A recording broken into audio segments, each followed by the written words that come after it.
Hello and welcome to Thursday Thoughts. Thursday Thoughts? What on earth are they, I hear you ask? Well, my friend Lucy and I meet every week over on Instagram to talk all things personal growth because she is as obsessed with it as I am. And we decided that we might as well put those conversations out as a weekly podcast. So now you can listen to us chat here on Apple Podcasts or Spotify or wherever you listen to your podcasts. And we'll be talking about topics such as spirituality, limiting beliefs, the ego, imposter syndrome, gratitude, meditation, confidence, and so much more. So if you're ready, here we go.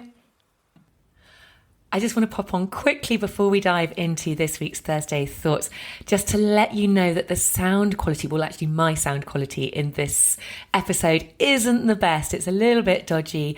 However, because Lucy and I are all about taking imperfect action, we thought we'd put it out anyway, and I hope it doesn't ruin it for you because we really, really love this conversation. So yeah, here we go. So, right, what we're going to talk about today, we're going to talk about, well, we kind of had the idea that we talk about this whole notion of happiness and this whole thing which so many of us do. We all do it. We all kind of, a lot of us do it. It's like, well, I'll be happy when I lose half a stone, or I'll be happy when I've bought the house, or I've got the job, or I've got those new shoes, or I've got the new outfit. And I kind of thought this would be quite a good topic to talk about because it's just something which I think if when we're aware that we're doing it, it helps us just to come back and live more in the present moment rather than constantly projecting our lives into the future, constantly living in the future. Because if we're kind of constantly going, I have been the queen of this, I'll be happy when I've got this job, I'll be happy when I've got this thing. But actually, you're just constantly living in the future and you're not enjoying the everyday moment of life. It's kind of almost like you're on this constant journey to get to that destination, but you're just not aware or conscious of or even enjoying any part of that journey, which is completely crap. I don't know what you think. I completely agree. I actually did a mini-sode on this topic because I like you, I absolutely used to be one of those people who was, I will be happy when I have this, or when I, like you say, when you get the job, or when you get the new flat, or when you get the boyfriend, or whatever it is. But over the last few years, I've realized that it doesn't work like that. But I think it's a really big issue, this, because I think many, many, many people believe that it does work like that, and they don't sort of realize that actually, and this is a subject that I could just talk about forever, which is ultimately our happiness comes from within us. So we have to learn how to cultivate feelings of happiness within ourselves, because we go first.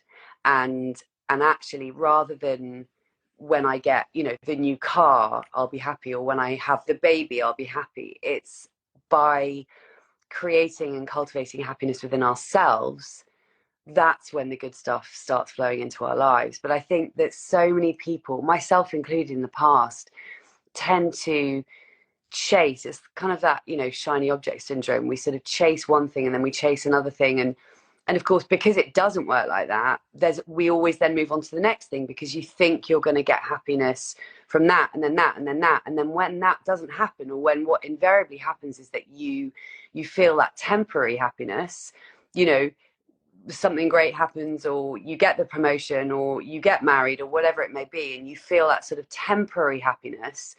But then inevitably, it doesn't stay, because that isn't how it actually works. It always has to start inside of us. So in my experience, it's all about learning how to cultivate those happiness, how to cultivate happiness and joy for no other reason than we just are. And by doing that, that's when the good things start to come. But it really is such a big misunderstanding, Absolutely. And well, it's those, every time you get one of those things you kind of have been working towards, like the new job or the new car or the new shoes.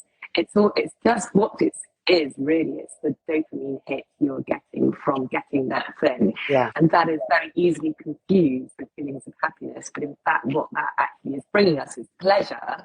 So it's still very pleasurable to get those, but those dopamine hits are literally a hit.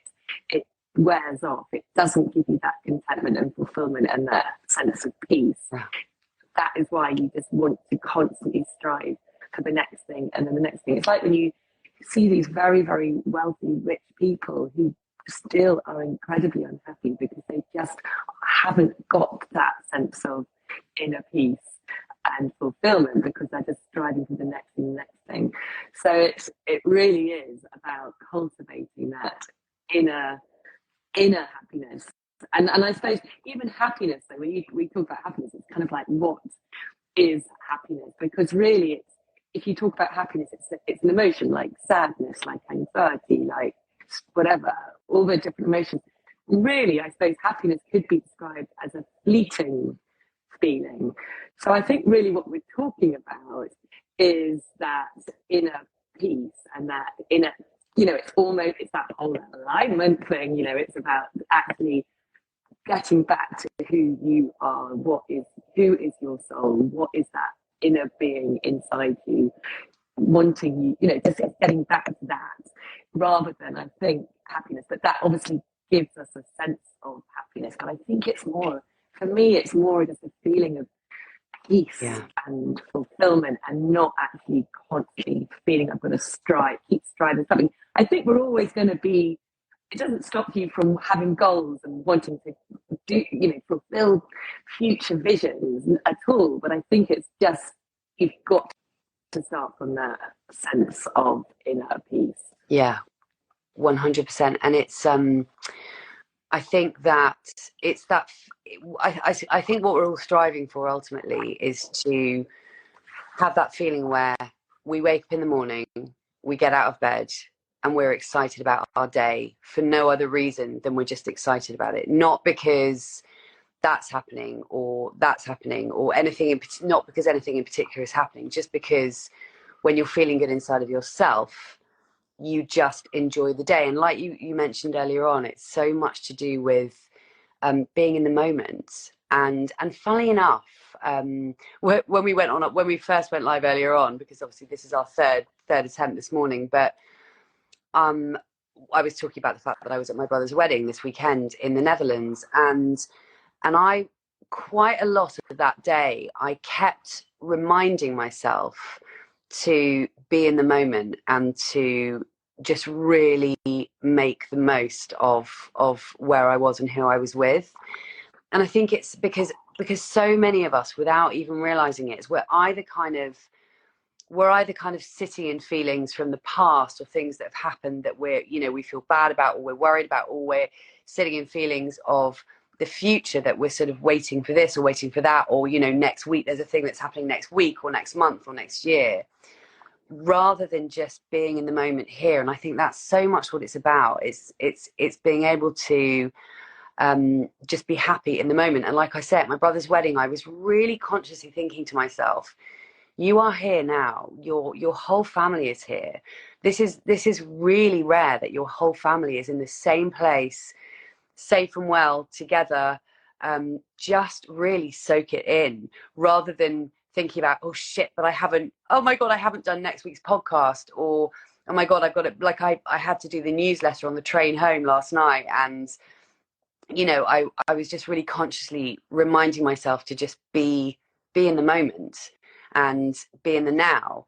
Because I think when it comes to, I'll be happy when, this subject that we're talking about today, it's actually learning to be able to be happy right here, right now, whatever is happening, and just be really open and really mindful of where we are now.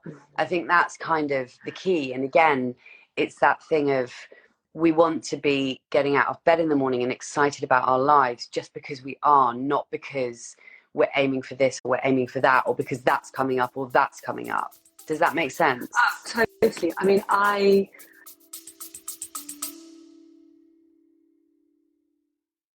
A very quick break to ask you to hit the follow or subscribe button if you haven't already. And if you're enjoying this episode, I'd be super grateful if you could hit those stars and rate it too. Thank you. Oh, well, you can't go back and have too many regrets. But honestly, so much of my life, I remember having small children, three small children. Literally, from the moment the day started, I was looking forward to the end of the day when I was going to put them all into bed. Never going to be got because it's fucking full on. That it's full on trying to doing the juggle.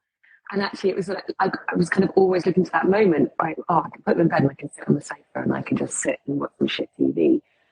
That's a really crap way to live. I was missing so many of the moments. And then, jobs. I mean, the last job I had when I had my tuition business, again, there was so many bits of it I did not enjoy. So I just would be at the beginning of the day go, oh, I've just got to get to the end of this and get it done, and then I'll be happy. And actually, it was really the wrong mindset. And if I knew then what I know now, actually, I think I would approach it completely differently. It's like, okay, I get to do this.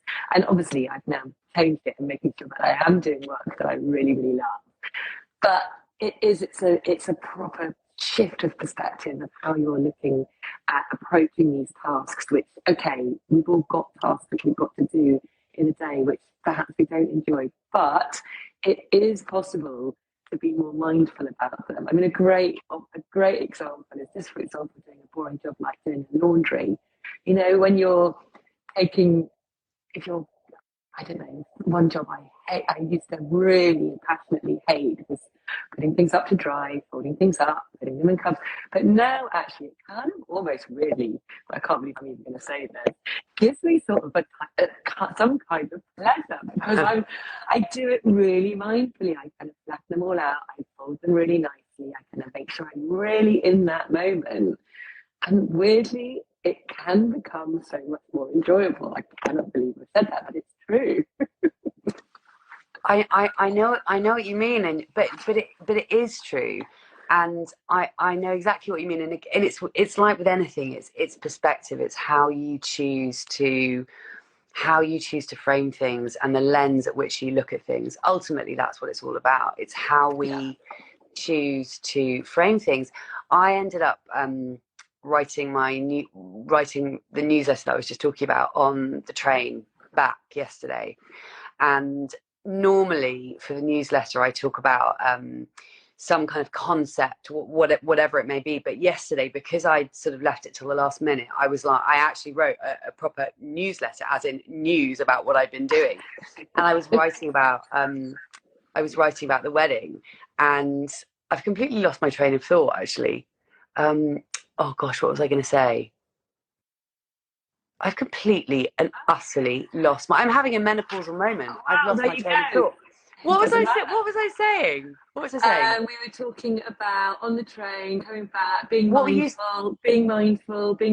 making pleasurable moments out of not such pleasurable moments.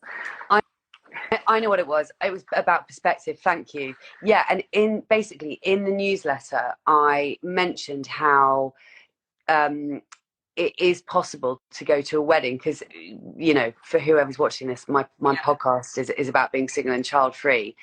And anyway, so I was saying in the wedding how saying in the newsletter how it's perfectly possible to go to a wedding as a single childless woman and have a great time, the same as everybody else. There's like no reason why that shouldn't be the case. But it is about how you choose to deal with the situation, and it is about how you choose to perceive a situation. And if I'd wanted to, I could have been in the mindset of, oh my God, I'm the only single person here, I'm the only person who doesn't have kids, blah, blah, blah, blah, blah. But that's just, A, that isn't how I see my life, and B, that's just not how I chose to frame it. So, it really, the point is that it really is your perspective really is so incredibly important, and how every single situation, I mean, it's like the whole Viktor Frankl thing,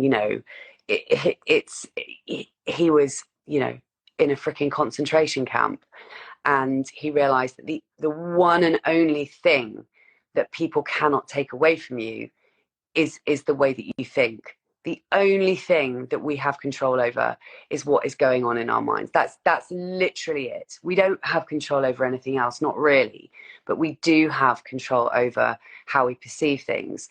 And as Viktor Frankl said, you know, he realized that he still had the freedom to perceive the situation being in, you know, in arguably the worst possible situation you could be in. He realized that he still had a choice as to how he perceived it and how he felt about it and how he chose to look at it ultimately. And obviously that's an incredibly extreme example, but it does demonstrate really what we're talking about, doesn't Yeah. it? I think. Oh, absolutely. And it's like anything. Well, I think I did a post, was it last week, about, you know, how we look at menopause is the same way. I was looking at my very small little town garden, and it was being overrun with weeds. But actually the weeds have turned into really pretty little flowers, you know, and you get some of them which are actually quite pretty. And I was a bit like, do you know what? I'm just going to keep them there because I actually really love the flowers. And half the bushes, which they're kind of disguising, have half died, and I'm waiting for them to regrow. So again, it was how I'm perceiving what those weeds are doing in my garden. And it is like how we perceive anything. And I think, well, there is research about menopause, that those people who approach it with knowledge and with information, who are feeling informed and who know what to expect, and so don't have that fear factor, will have a much more positive experience of it than those who go into it with much more fear. They don't really know what to expect, and you know, and there is evidence to say that is a thing. So that is really what I am all about, with helping women to try and show them that actually it doesn't have to be this horrendously shit thing just because that is what you have been told by your friends, by your parents, by your mom, by your grandmother, by society. Actually, we can choose how we frame it, and it really can shift your experience of it. And the problem is, we are so up against it, aren't we? With all the information, I know you talk a lot about this as well, all the bombardment of news, information, of societal narrative that we are exposed to all the time, we are really having to try quite hard. We have to work quite hard to protect ourselves from all of that. So we have to work hard to kind of get our own perspective on things. And, you know, so it's not easy. I'm not saying it's easy, but we do have a choice, and we can actually really start to take control of how we see things. Absolutely. I just wonder whether we should just talk a little bit about how, when it comes to cultivating happiness within yourself, the kinds of things that we actually physically do, you know, on the daily. And I mean, for me, it's things like, for, you know, just silly things. Like if I feel that my vibe is sort of, you know, low for whatever reason, or I'm worrying about something, or I'm kind of sitting in you know, negative feelings, and I'm like, right, I've got to get out of this. I will literally shake it out. You know, you have to sort of shake that energy out. And I'll, for example, I'll put on a really uplifting song just to shift my energy, or I'll listen to, you know, a really inspirational podcast, again, just to shift my energy and shift my focus onto the thing that I'm worrying about, to something that is actually going to inspire me and make me feel good. And then, of course, there's, you know, I think, and I think you'll probably agree, Polly, that the things that are the most effective and the most important for me anyway are my morning practices, the things that I do in the morning, how I start the day. And so that is breath work, meditation, affirmations, listening to positive content. It's so, how you feel during the day, I think, is so heavily influenced by how your day starts. You know, there's a reason why successful people all have a morning routine, and, you know, they are religious about it. And I know that you and I mean, I wasn't this morning, but you and I are pretty damn religious about it most of the time. And actually, we should do a separate live, shouldn't we, all about morning routines. But in terms of ways to cultivate that sort of inner peace, I really do believe that it starts with things like meditation, and it really starts with mindfulness. I think that's such a kind of funny word, mindfulness, because I think people tend to sort of slightly roll their eyes at the mention of the word mindfulness, because it's just been everywhere, hasn't it, for the last few years, and people are like, well, what the fuck does it actually mean? But I don't know what your take is on that, Polly, because Yeah. Well, I mean, it's all about, yeah, so mindfulness. I agree. Meditation, mindfulness, people are like, oh God, meditation, mindfulness, I don't even know where to start. yeah, You know, yeah, so, I always sort of say it's about starting with awareness. It's about building your awareness. That is really the very beginnings of it. And I'm a great believer in it. And I always sort of say to people I work with, they're like, how do I get started? It's like, I think we might have mentioned this before, but set an alarm on your phone every hour, every 2 hours, whatever works for you, to go off. And when it goes off, just focus in on, where are my thoughts? What am I thinking about?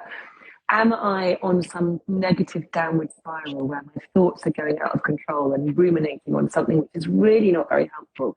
And if they are, then it's a really good opportunity just to bring your thoughts back to this present moment. And it's that process of bringing the thoughts back to the present moment, which is it's like a muscle. It's like almost like doing a bicep curl. It's a muscle. Every time you do that, you are going to help yourself train your mind to do it more automatically. And the more you do that, the more automatic it will become, and you become much, much more aware. And this is exactly what I did to start my process. It's just building that awareness muscle. And that really is what mindfulness is. It's about just building that mindfulness, that awareness muscle. But the hard thing is remembering to do it. So it's almost giving yourself a little reminders everywhere. Remind yourself to come back into that moment. What I will just say, Lucy, because now I'm on this breathwork course. Oh my God, breathwork, and even is one of the best ways to find that inner peace. And I'm not joking, even just 3 minutes. And I'm doing it now, not just in the morning. So I do it in the morning, but I will do it even, if I'm doing, for example, a podcast interview, I'll do 3 minutes before the podcast interview. And it just helps you to ground in, and it kind of helps you just go back to that inner part of you. And it really, it's so powerful, honestly. Yeah. It's amazing. So that's a quick thing, which doesn't take that long. And I would say almost do it, more than meditation, because meditation can take a while to sort of drop in. But the breath work really is a great way to kind of really center yourself.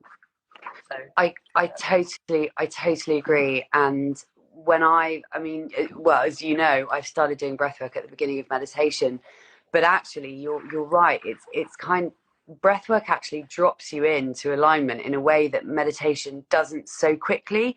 And like you say, you can literally do 3 minutes of breathwork and it can totally shift the way that you're feeling. It is incredible. It's incredibly powerful. Like I'm dying to learn. Well, I'm dying to learn more about it through you doing this course. And like I said before, it's exciting. But the reason why it can have such a quick shift so quickly is because you are going from your sympathetic nervous system. If you're feeling a little bit anxious, if you're feeling a little bit stressed, it takes you very, very quickly, and it can put you into that parasympathetic state. So you're really regulating your nervous system, and it's teaching your system to be able to shift flexibly from both those states. And what happens is so many of us get stuck in the sympathetic, stressed out state, that we're not able to flexibly move into the relaxation state. Well, what breathwork does, it's training your body to be able to be really flexible between those states. So just even a 3-minute practice, you're going to get into that parasympathetic state, that relaxed state. So you're just able then to access your inner true self much more easier. And that's why you get more of a sense of peace, you feel more grounded, you feel more relaxed. For anyone who's got, feeling anxious or suffers with anxiety, it's really, really very powerful and very quick to shift that sense of like, oh God, I'm feeling really anxious. Yeah. So yes. One question about breath work.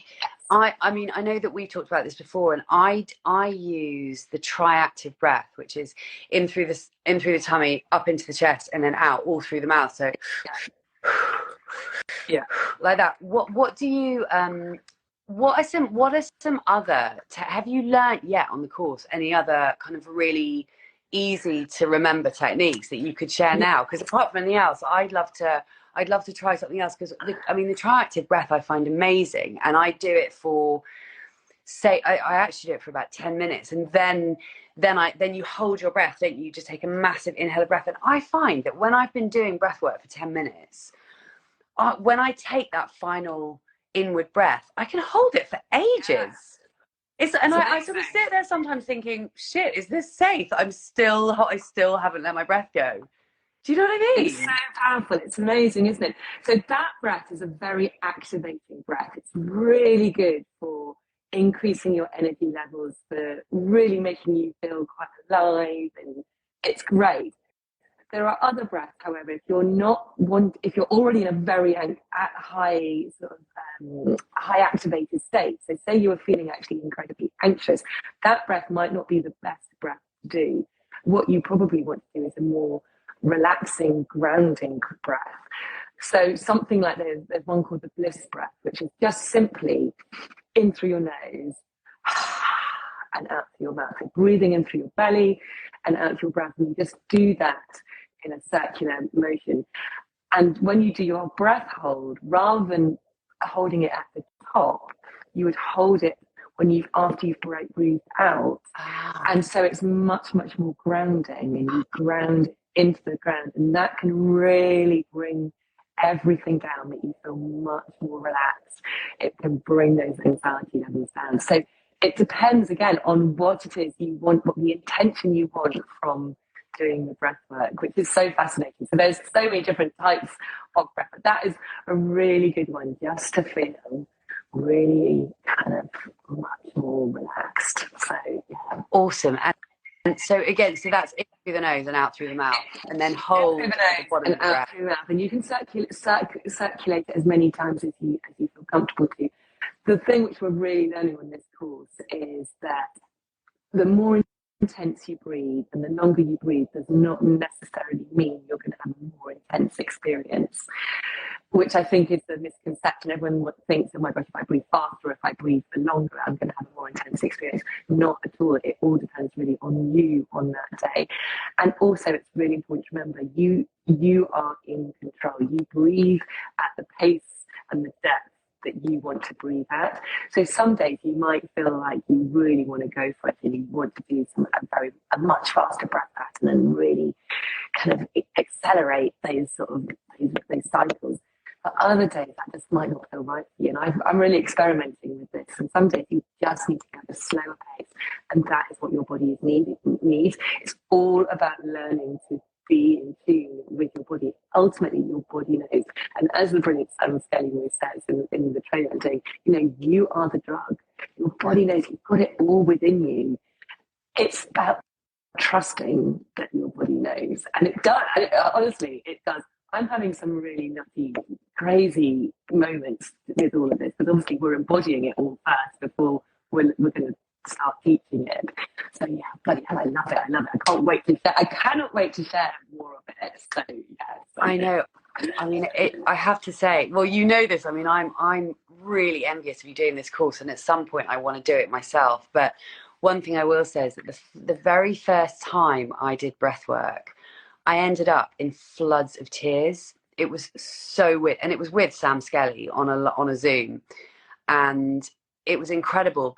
And it wasn't even that long. Well, I think it was about 10 minutes. And again, I think it was a triactive breath that we did, but I ended up sobbing, like absolutely sobbing. So I know that it can really kind of move your emotions, and it's powerful stuff. And I think, breath work is definitely something that is, it's growing. People are starting to take to it, and it's definitely becoming more of a thing. It's becoming more popular.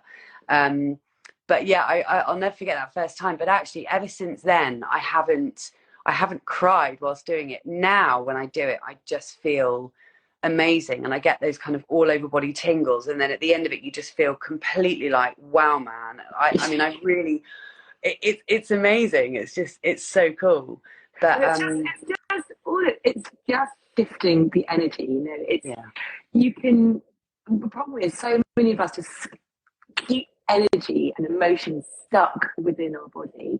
We can have stuck energy from our childhood, from yesterday, from last week. And if we keep them stuck in our body, they're going to just keep re-emerging somewhere else. And often what we tend to do then is we tend to numb them out with all these different, with overworking, with alcohol, whatever we do. But actually, by doing something like breath work, what you're doing is you're managing to, in a very short space of time, your body is managing to shift those energies, those old energies out. So having a release like floods of tears and cry is a brilliant sign that your body properly shifted something, and that's gone, and then it's gone, and it can feel intense at the time, but actually, once you've done it, you are going to feel incredible because you're just a little bit lighter. So yeah. and Polly, one thing I just wanted to add from our conversation before we were talking about breath work is the whole awareness thing. Because you were saying that you set reminders, and I do the same thing. And to anyone that's listening or watching, I have reminders on my phone, literally hourly throughout the day, every day, because like you mentioned, it's the beginning of any kind of personal growth work is awareness. Like that, any change that we want to make, if we're not aware, it's not going to happen. We have to be aware, and the first thing we have to be aware of is our thoughts. It's so key, as you and I both know. But like you mentioned earlier, it's very easy to forget, and I'm sure you and I both forget, but actually having reminders in your phone popping up on a regular basis so that you can't forget is such a brilliant way of making sure that you are, I just call it, checking in with myself. So I'm checking in with myself literally every hour or so every day. I have reminders that I've put myself in my calendar, in my phone calendar, and I also have a couple of apps on my phone that spit out different positive affirmations throughout the day. And it's incredible how, because we are ultimately trying to change our subconscious beliefs, and because we're ultimately trying to change the way that we think, to change the way that we feel, to change the way that we act, and subsequently change our lives, it's so important that we are reprogramming our thoughts and our subconscious beliefs, because as you and I both know, 95% of the time we are living from our subconscious. We're not consciously aware of the thoughts that are coming into our mind, and therefore the feelings, and therefore the actions, and therefore the results that we're seeing in our actual lives. So awareness really is so key. So a really, really good tip for anyone watching this is put things in your phone. Just literally, I'll have something saying, remember that, my energy is my priority. How I'm feeling is my priority. And just little things to remind me, how am I feeling? What am I thinking? And it makes such a big difference to just do those reminders so that you keep remembering day after day, hour after hour, to be mindful of what's going on in your brain. And it is a practice, isn't it? That it's a daily practice forever and ever and ever. It's not an achievement that you kind of attain and then you never have to do it again. It's like exercise. If you want to stay in shape, you have to keep going to the gym, or you have to keep going running, or whatever it is that you do. It's the same with your thoughts. We have to constantly check in all the time, every day, in order to maintain that sort of state that we're all aiming for. So yeah, I just wanted to say that, like you mentioned earlier, putting things in your phone, little reminders to check in with yourself even if it's just every couple of hours. If every hour seems too full on, at least every couple of hours, just literally ask yourself, how am I feeling? Because if you ask yourself how you're feeling, then you can trace that back to your thoughts, because we're always feeling what we're feeling because of what we're thinking. So we need to trace it back to our thoughts. What thoughts are actually going on in our heads, and how, and if they're not thoughts that are serving us, if there are thoughts that are making us feel shit, it's up to us. Purely, it is our responsibility. It's up to us to choose a better feeling thought. And that's always got to be the aim, is to choose a slightly, even if it's just, I'm going to go from feeling really shit to just a little bit shit. It's just upping the vibration of that thought, and therefore how you're feeling. So yeah, reminders, awesome.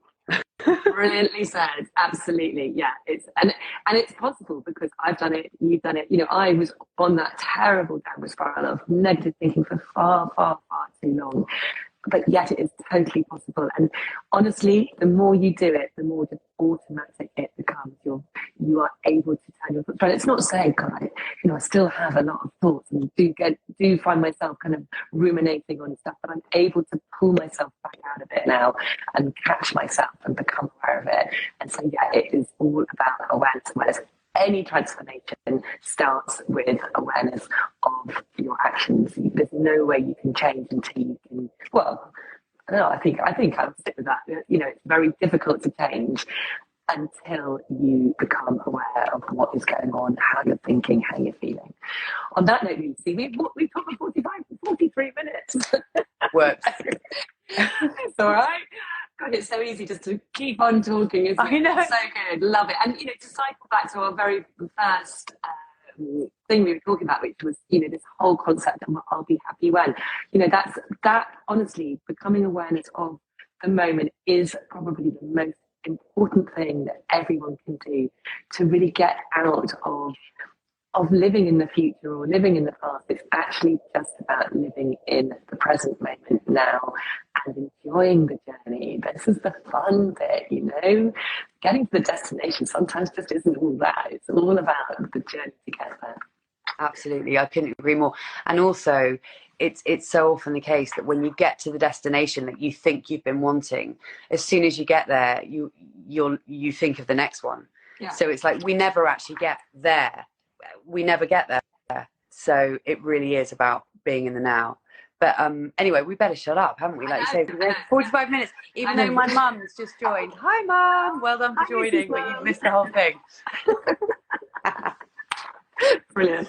Oh, Lucy, it's always such a pleasure chatting. You too. Thank you. See you this time next week. I'll see you this time. Actually, no, I'll see you on Thursday. Is it Thursday? I think it's Thursday. We're going to see Jay Shetty. We will. Yes. Speak on the phone. All right. Take love. care. Lots of love. Lots of love. Bye. Bye. Bye.